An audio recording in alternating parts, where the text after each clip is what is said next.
3 ದಿನದ ಹಿಂದೆ ಪಾಕಿಸ್ತಾನದ ಕ್ವೆಟ್ಟಾದಿಂದ ಪೇಶಾವರ್ಗೆ ಬರ್ತಿದ್ದ ಜಾಫರ್ ಎಕ್ಸ್‌ಪ್ರೆಸ್ ಅನ್ನ ಬಲೂಚಿಸ್ತಾನ್ ಲಿಬರೇಷನ್ ಆರ್ಮಿಯ ಪ್ರತ್ಯೇಕತಾವಾದಿ ಹೋರಾಟಗಾರರು ಹೈಜಾಕ್ ಮಾಡಿದ್ರು. 500ಕ್ಕೂ ಹೆಚ್ಚು ಜನರನ್ನು ಒತ್ತ ಇಟ್ಕೊಂಡಿದ್ರು. ಅದಾದ ನಂತರ ಒಂದಷ್ಟು ಮಾತುಕತೆಗಳಾದವು, ಸಂಘರ್ಷ ಆಯಿತು. ಈಗ ಇಡೀ ಪರಿಸ್ಥಿತಿ ತಿಳಿಯಾಗಿದೆ. ಎಲ್ಲ ಒತ್ತೆಯಾಳಾಗಿದ್ದವರನ್ನು ಬಿಡುಗಡೆ ಮಾಡಲಾಗಿದೆ. ಈಗ ಈ ಪ್ರಕರಣದಲ್ಲಿ ಪಾಕಿಸ್ತಾನ ಭಾರತದ ಹೆಸರನ್ನು ಎಳೆದು ತಂದಿದೆ. ಇಡೀ ಟ್ರೈನ್ ಹೈಜಾಕ್ ಹಿಂದೆ ಭಾರತದ ಕೈವಾಡ ಇದೆ ಅನ್ನುವ ಆರೋಪವನ್ನು ಪಾಕಿಸ್ತಾನ ನೇರವಾಗಿ ಮಾಡ್ತಾ ಇದೆ.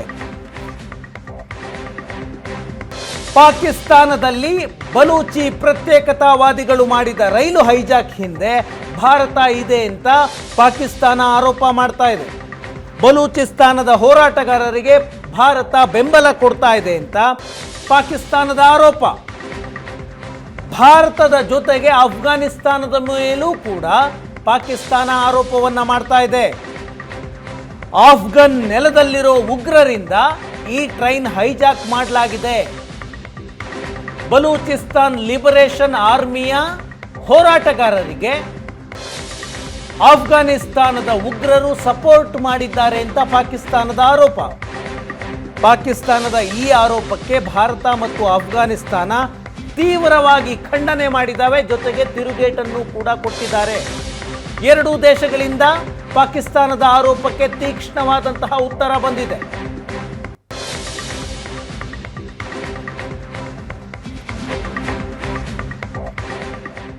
ಪಾಕಿಸ್ತಾನ ಬಲೂಚಿಸ್ತಾನದಲ್ಲಿ ಟ್ರೈನ್ ಹೈಜಾಕ್ ಆದ ನಂತರ 200ಕ್ಕೂ ಹೆಚ್ಚು ಕಫಿನ್ ಬಾಕ್ಸ್ಗಳನ್ನು, ಶವಪೆಟ್ಟಿಗೆಗಳನ್ನು ಆ ಜಾಗಕ್ಕೆ ಕಳಿಸಿತ್ತು.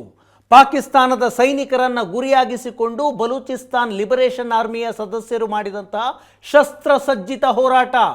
ಮಹಿಳೆಯರು, ಮಕ್ಕಳು ಮತ್ತು ಬಲೂಚ್ ಪ್ರಯಾಣಿಕರನ್ನು ಬಿಟ್ಟು ಪಾಕಿಸ್ತಾನಿ ಸೈನ್ಯದಲ್ಲಿ ಯಾರೆಲ್ಲ ಇದ್ರೋ 214 ಜನ ಅವರನ್ನು ಒತ್ತೆಯಾಳುಗಳನ್ನಾಗಿ ಇರಿಸಿಕೊಳ್ಳಲಾಗಿತ್ತು. ಬಲೂಚ್ ಲಿಬರೇಷನ್ ಆರ್ಮಿ ರಿಲೀಸ್ ಮಾಡಿದಂತಹ ವಿಡಿಯೋ ಇದು. ಬಾಂಬ್ ಬ್ಲಾಸ್ಟ್ ಮಾಡಿ, ರೈಲು ಹಳಿಯನ್ನು ಬ್ಲಾಸ್ಟ್ ಮಾಡಿ, ರೈಲು ಹಳಿಗೆ ಬಾಂಬ್ ಬಿಟ್ಟು ಬ್ಲಾಸ್ಟ್ ಮಾಡಿ ರೈಲನ್ನು ತಡೆದು ನಿಲ್ಲಿಸ್ತಾರೆ. ಆ ನಂತರ ರೈಲಿನಲ್ಲಿದ್ದ ಅಷ್ಟೂ ಪ್ರಯಾಣಿಕರನ್ನು ಒತ್ತೆಯಾಳಾಗಿರಿಸಿಕೊಂಡು ಪಾಕಿಸ್ತಾನದ ಮುಂದೆ ಬೇಡಿಕೆಯನ್ನು ಇರಿಸಲಾಗುತ್ತೆ.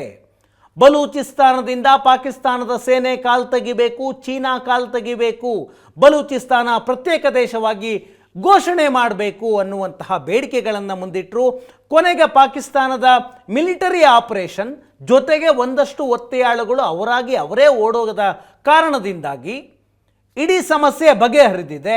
ಈಗ ಪಾಕಿಸ್ತಾನ ಆರೋಪವನ್ನು ಮಾಡ್ತಾ ಇದೆ ಭಾರತದತ್ತ. ಏನು ಹೇಳಿದ್ದು ಪಾಕಿಸ್ತಾನದ ವಿದೇಶಾಂಗ ಇಲಾಖೆ? ಶಫ್ಕತ್ ಅಲಿ ಖಾನ್ ವಕ್ತಾರ, ಪಾಕಿಸ್ತಾನದ ವಿದೇಶಾಂಗ ಸಚಿವಾಲಯ, ಅವರು ಹೇಳ್ತಾರೆ, ನಮ್ಮ ದೇಶದಲ್ಲಿ ನಮ್ಮ ವಿರುದ್ಧ ಹಲವು ಶಕ್ತಿಗಳು ಒಂದಾಗಿವೆ. ಭಯೋತ್ಪಾದನೆ ನಿರ್ಮೂಲನೆಗೆ ಪ್ರಾಮಾಣಿಕ ಯತ್ನವನ್ನು ಮಾಡ್ತಾ ಇದ್ದೀವಿ. ಪಾಕಿಸ್ತಾನ ಹೇಳ್ತಾ ಇರೋದು ಇದನ್ನು. ಭಯೋತ್ಪಾದನದ ನಿರ್ಮೂಲನೆಗೆ ಪ್ರಾಮಾಣಿಕ ಪ್ರಯತ್ನವನ್ನು ಪಾಕಿಸ್ತಾನ ಮಾಡ್ತಾ ಇದೆಯಂತೆ. ಭಯೋತ್ಪಾದಕರು ಆಫ್ಘನ್ ಮೂಲದ ಹ್ಯಾಂಡ್ಲರ್ ಜೊತೆ ಸಂಪರ್ಕವನ್ನು ಇಟ್ಕೊಂಡಿದ್ದಾರೆ.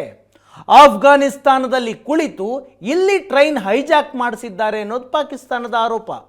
ಆಫ್ಘಾನಿಸ್ತಾನ ಬಲೂಚಿಸ್ತಾನದ ಉಗ್ರರಿಗೆ ತಮ್ಮ ನೆಲವನ್ನು ಬಳಸೋದಕ್ಕೆ ಬಿಡಬಾರದು ಅಂತ ಪಾಕಿಸ್ತಾನ ಹೇಳ್ತಾ ಇದೆ. ಇಷ್ಟೆಲ್ಲ ಹೇಳಿದ ಮೇಲೆ ಭಾರತದ ಹೆಸರು ತರಲಾಗಿದೆ. ಭಾರತ ತನ್ನ ನೆರೆ ದೇಶಗಳಲ್ಲಿ ಅಸ್ಥಿರತೆಯನ್ನು ಸೃಷ್ಟಿ ಮಾಡೋದಕ್ಕೆ ಪ್ರಯತ್ನ ಮಾಡ್ತಾ ಇದೆ ಅಂತ ಭಾರತದ ಹೆಸರನ್ನು ತರಲಾಯಿತು. ಶಫ್ಕತ್ ಅಲಿ ಖಾನ್ ಪಾಕಿಸ್ತಾನದ ವಿದೇಶಾಂಗ ಸಚಿವಾಲಯದ ವಕ್ತಾರ. ಏನೋ ಫ್ಲೋನಲ್ಲಿ ಭಾರತದ ಹೆಸರನ್ನು ಹೇಳಿಬಿಟ್ರಾ ಅಂತ ನೋಡಿದ್ರೆ ಮತ್ತೊಂದು ಪ್ರೆಸ್ ಮೀಟ್ನಲ್ಲಿ ಪತ್ರಕರ್ತರು ಪ್ರಶ್ನೆ ಮಾಡ್ತಾರೆ. ಭಾರತ ಅಫ್ಘಾನಿಸ್ತಾನದ ಮೂಲಕ ಪಾಕಿಸ್ತಾನದಲ್ಲಿ ಈ ರೀತಿಯ ಕೃತ್ಯಗಳನ್ನು ಮಾಡ್ತಾ ಇದೆಯಾ ಅಂತ ಯಾರೋ ಪಾಕಿಸ್ತಾನಿ ಜರ್ನಲಿಸ್ಟ್ ಪ್ರಶ್ನೆ ಕೇಳ್ತಾರೆ. ಇದೇ ಶಫ್ಕತ್ ಅಲಿ ಖಾನ್ ಉತ್ತರವನ್ನು ಕೊಡ್ತಾರೆ. ನಮ್ಮ ವಿದೇಶಾಂಗ ನೀತಿಯಲ್ಲಿ ಯಾವುದೇ ಬದಲಾವಣೆ ಆಗಿಲ್ಲ. ಪಾಕಿಸ್ತಾನದ ವಿರುದ್ಧ ಭಾರತ ಭಯೋತ್ಪಾದನಾ ಕೃತ್ಯವನ್ನು ಎಸಗ್ತಾ ಇದೆ. ಪಾಕಿಸ್ತಾನದ ಆರೋಪ ಇದು. ಈ ವಿಚಾರದಲ್ಲಿ ಆಫ್ಘನ್ನಿಂದ ಕರೆಗಳು ಬಂದಿರೋದು ಗೊತ್ತಾಗಿದೆ. ಅಲ್ಲಿಂದ ಹ್ಯಾಂಡ್ಲರ್ಗಳು ನೆರವು ನೀಡಿದ್ದಾರೆ. ಭಾರತ ಭಯೋತ್ಪಾದನೆ ಮಾಡ್ತಾ ಇದೆ ಅನ್ನೋದು ಆರೋಪ. ಒಂದು ಬೈಟ್ ಒಮ್ಮೆ ಕೇಳಿಸ್ಕೊಂಡು ಬನ್ನಿ. You see shift in Pakistan foreign policy, or India is using Afghan soil against Pakistan. What is the reality? Thank you.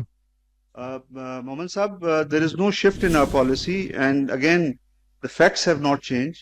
India is involved in sponsoring terrorism against Pakistan. What I was referring to was in this particular incident, we have evidence of calls being traced to Afghanistan. This is what I. ಪಾಕಿಸ್ತಾನದ ಈ ಆರೋಪಕ್ಕೆ ಭಾರತ ಉತ್ತರವನ್ನು ಕೊಟ್ಟಿದೆ. ಇಡೀ ಜಗತ್ತಿನಲ್ಲಿ ಭಯೋತ್ಪಾದನೆಯ ಕೇಂದ್ರ ಬಿಂದು ಅಂದರೆ ಅದು Pakistan, EPIC centre of terrorism. ಪಾಕಿಸ್ತಾನದ ನಿರಾಧಾರ ಆರೋಪಗಳನ್ನು ಭಾರತ ನಿರಾಕರಿಸುತ್ತೆ. ಭಯೋತ್ಪಾದನೆಯ ಕೇಂದ್ರ ಬಿಂದು ಎಲ್ಲಿದೆ ಅಂತ ಇಡೀ ಜಗತ್ತಿಗೆ ಗೊತ್ತಿದೆ. ಪಾಕಿಸ್ತಾನ ತನ್ನ ಆಂತರಿಕ ವಿಷಯಗಳ ಬಗ್ಗೆ ಗಮನ ಕೊಡಲಿ, ಆಂತರಿಕ ಸಮಸ್ಯೆಗಳನ್ನು ಮರೆಮಾಚೋದಕ್ಕೆ ಬೇರೆಯವರತ್ತ ಬೊಟ್ಟು ಮಾಡ್ತಿದೆ ಅಂತ ಭಾರತದ ವಿದೇಶಾಂಗ ಇಲಾಖೆ ವಕ್ತಾರ ರಣದೀಪ್ ಜೈಸ್ವಾಲ್ ಅವರು ಹೇಳಿಕೆಯನ್ನು ಕೊಟ್ಟಿದ್ದಾರೆ. ಇದಾದ ನಂತರ ಇದೇ ರೀತಿಯ ಸ್ಟೇಟ್ಮೆಂಟ್ ಅಫ್ಘಾನಿಸ್ತಾನದಿಂದಲೂ ಬಂದಿದೆ. ಬೇಜವಾಬ್ದಾರಿ ಹೇಳಿಕೆಯನ್ನು ನಿಲ್ಲಿಸಿ ಅಂತ ಅಫ್ಘಾನಿಸ್ತಾನ ಮಾತಾಡ್ತಾ ಇದೆ.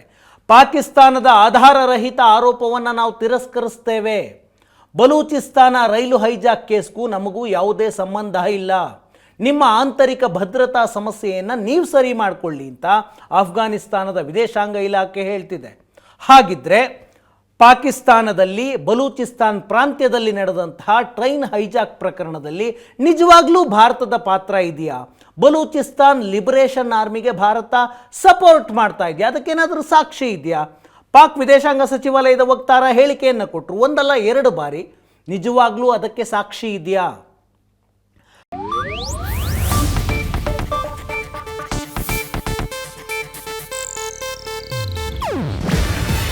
ಇದು ಏಷ್ಯಾನೆಟ್ ನ್ಯೂಸ್ ನೆಟ್ವರ್ಕ್ ಪ್ರಸ್ತುತಿ. ನೀವು ನೋಡ್ತಿದ್ದೀರಾ ಏಷ್ಯಾನೆಟ್ ಸುವರ್ಣ ನ್ಯೂಸ್.